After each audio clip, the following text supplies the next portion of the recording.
Halo,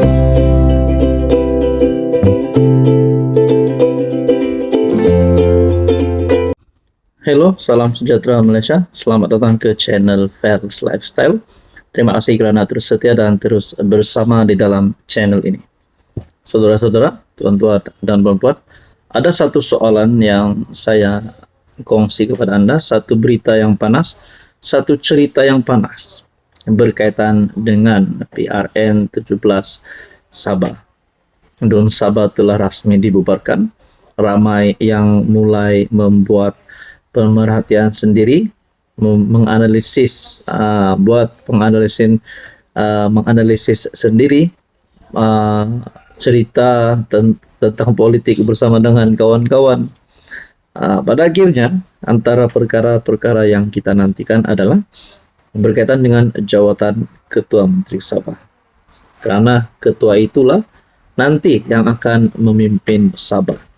Jadi, seperti yang kita tahu, berkaitan dengan skandal perlombongan, skandal rasuah Sabah yang melibatkan beberapa kepimpinan politik di Sabah, termasuk adun GRS.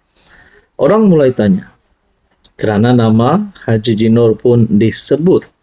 Kita tidak tahu sejauh manakah kebenaran. Adakah Haji Jinor terlibat rasuah ini? Adakah Haji Jinor bersalah? Nah, itu yang masih menjadi pertanyaan.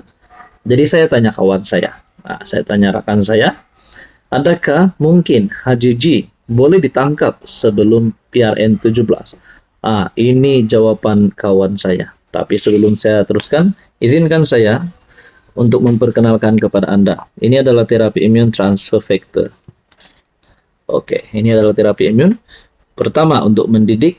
Kedua, untuk menyeimbangkan. Dan ketiga, untuk meningkatkan kekuatan sistem imun badan Anda. Mungkin Anda sedang alami penyakit berulang, masalah kencing manis, darah tinggi, kolesterol, gout, gastrik, sakit bahu, sakit lutut, sakit pinggang, dan apa saja masalah yang Anda hadapi. Mungkin terapi imun adalah jawaban kepada doa Anda. Sekiranya Anda ingin mendapatkan tips terapi imun, Anda boleh menghubungi saya. Nah, saudara-saudara, pertanyaannya, adakah mungkin Haji Ji ditangkap sebelum PRN 17? Ini jawaban kawan saya. Berdasarkan maklumat sekarang, kecil tapi tidak mustahil. Jadi kemungkinannya kecil tapi tidak mustahil. Jika bukti forensik video disahkan, saksi dikumpulkan, dan pegawai negara bersetuju bahwa ada asas untuk pertuduhan, tangkapan boleh berlaku bila-bila masa. Tapi lebih mungkin tindakan undang-undang terhadap adun lain atau pihak yang terlibat terus dibuat dahulu. Seperti mana yang sudah berlaku kepada beberapa adun. Tangkapan terhadap tokoh tinggi seperti Ketua Menteri memerlukan bukti yang kukuh dan proses yang teliti supaya tidak mudah disangkal atas asas teknikal atau prosedur. Maklumat tambahan daripada kawan saya, faktor yang menjadikan tangkapan sebelum PRN agak tidak pasti. Pertama, presumption of innocence dan beban pembuktian. Pertuduhan terhadap seseorang, termasuk pemimpin politik tinggi, perlu didasarkan atas bukti yang kukuh, berdasarkan undang-undang, prosedur mahkamah. If bukti belum cukup kuat, SPRM, pegawai negara mungkin akan tunggu. Analisis forensik masih belum selesai penuh. Video yang tular perlu disahkan, autentik, tidak diedit, tidak dimanipulasi. Jika ada keraguan terhadap kandungan bukti video, pertuduhan mungkin tidak boleh dibuat segera. Politik dan pertimbangan massa dalam konteks PRN, ada kemungkinan pihak-pihak yang berkepentingan mengambil kira implikasi politik, gambar identiti, sokongan rakyat, image.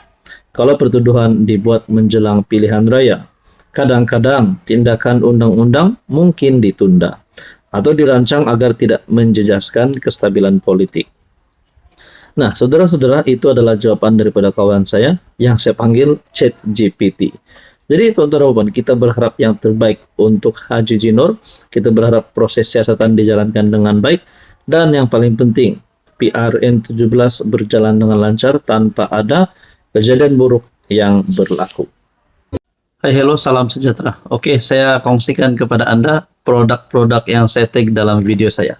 Ini adalah Jeep Buluwo Men Sling Bag. Ramai yang minat bag ini, Jeep Buluwo Men Sling Bag. Kita ada Korean style glasses ataupun kacamata style Korean yang sangat viral di media sosial. Kita juga ada NY Head Bucket. Boleh guna di mana-mana. Jalan-jalan, nak memancing boleh guna.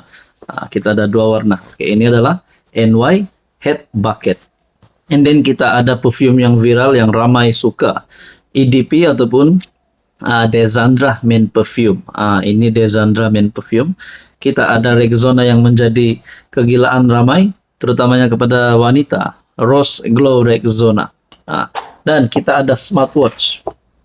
Amazfit T-Rex Smartwatch. Semua produk ini saya tag dalam video, Anda boleh semak. Salam sejahtera Malaysia, selamat datang ke channel Fels Lifestyle. Terima kasih kerana terus setia dan terus bersama di dalam channel ini.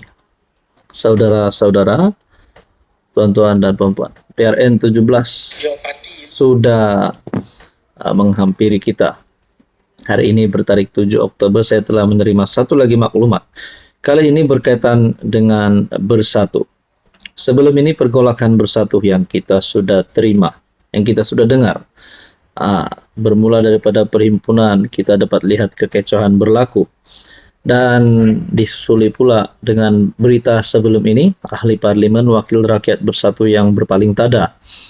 Dan ada pula yang berkata Wan Saiful dan Azmin Ali bakal berperang. Ada yang kata bersatu dah jadi bergaduh. Pergolakan bersatu, satu demi satu timbul, yang menimbulkan mungkin pembawaan yang tidak baik kepada bersatu, sehingga penyokong-penyokong dan rakyat mulai hilang keyakinan. Nah, satu lagi berita, bersatu bergolak. Kenapa bayang-bayang skandal lama muncul kembali? Oke, sebelum saya teruskan, izinkan saya untuk memperkenalkan kepada Anda. Ini adalah terapi imun transfer factor. Ini 90 kapsul, ini 60 kapsul. Saudara-saudara, mungkin kepada Anda di luar sana yang ada masalah kesehatan, penyakit berulang, masalah gout, gastrik, kencing manis, diabetes, kolesterol darah tinggi, sakit bahu, sakit sendi, sakit lutut, dan apa sahaja masalah penyakit yang Anda alami. Mungkin transfer factor adalah jawaban kepada cita-cita doa Anda untuk sembuh semula. Sekiranya Anda ingin mendapatkan tips tentang terapi imun, Anda boleh menghubungi saya.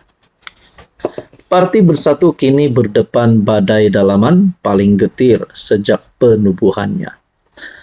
Tuduhan yang dilemparkan oleh Wan Saiful terhadap Setiausaha Agung Parti Azmin Ali mengaitkan beliau dengan video seks yang pernah menggoncang politik Malaysia pada 2019 membuka semula lembaran lama yang ramai sangka sudah terkubur. Namun di sebalik tuduhan dan penafian itu terbit persoalan besar. Siapa yang sebenarnya sedang digoncang dan siapa yang mahu menggoncang? Video semburit sendakan yang dahulu menjadi simbol kejatuhan moral dan perebutan kuasa kini kembali menghantui pemain-pemain politik utama, penyokong dan penentang bersuara. Tuduhan dan serangan balas berterusan. Dan parti yang satu ketika melawangkan semangat perpaduan kini berpecah dua. Adakah ini sekadar episod lama yang berulang atau tanda bahawa kuasa dalam bersatu sedang disusun semula dari dalam? Nah, ini saya dapat daripada kinitv.com. Nah, adakah dengan ini Muhyiddin sebagai Presiden Bersatu dalam bahaya? Adakah ini boleh memberi kesan kepada status Muhyiddin sebagai Presiden Bersatu dan sekali dengan pengurusi Perikatan Nasional? Adakah ini boleh menyebabkan pembubaran bersatu sebelum PRU16? Adakah ini boleh menyebabkan perpecahan terbesar dalam Parti Bersatu? Nah, saudara-saudara, berkaitan isu ini, Anda boleh memberikan pandangan dan komen Anda. Sekiranya Anda setuju Muhyiddin keluar bersatu, tubuh bersatu baru bersama dengan KEM ataupun Rakan yang setia bersama Muhyiddin, Anda boleh komen di bawah. Setuju. Kalau Anda tak setuju, Anda boleh berikan cadangan kepada Muhyiddin supaya Bersatu terus dapat menjadi parti yang bersatu.